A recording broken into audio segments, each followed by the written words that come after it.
Mentioned one of the biggest concerns with Iran is over its nuclear program, but that sudden shift in rhetoric between the Iranian leadership and the U.S. has one American watchdog group changing course. Al Jazeera's Erica Pittsey explains.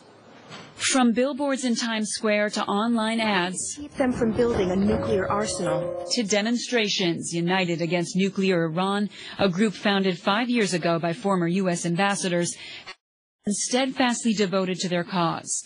David Ibsen and Nathan Carleton have been fervent protesters on the front lines, particularly each year when the United Nations General Assembly comes to New York. This week is like our Super Bowl. But this time it's different, mainly because the newly elected president of Iran recently claimed his government will never develop nuclear weapons.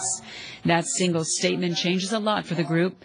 Instead of ramping up their protest presence right now, they're scaling back. It's really the best thing to do in response to the change in tone that we're seeing on the Iranian side. Now, again, we maintain a healthy skepticism because we do think that over time that will only be the true way to judge whether the rhetoric will be matched by any kind of substantive action. But it's worth it, giving a short period of time, a short window to see what the true intentions of the regime are. Ahmadinejad was, the epitome of a person who hates America, saying he's gonna, wipe Israel off the map, saying 9/11 was a big lie, saying he hates New York.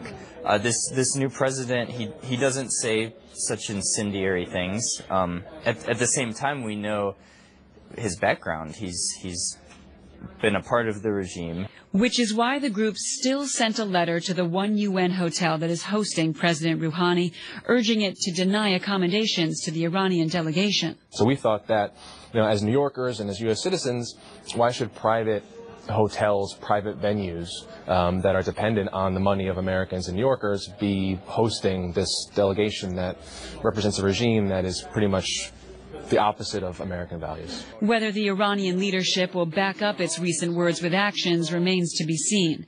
At this point, these men are not overly hopeful just yet. Not when we see the increasing nuclear development and we see the ongoing assistance to the Assad regime in Syria, and we see the ongoing human rights abuses in Iran. Still, with the Iranian president set to speak Tuesday afternoon for the first time in this group's fight against a nuclear Iran. We want to hear what he has to say, see what happens.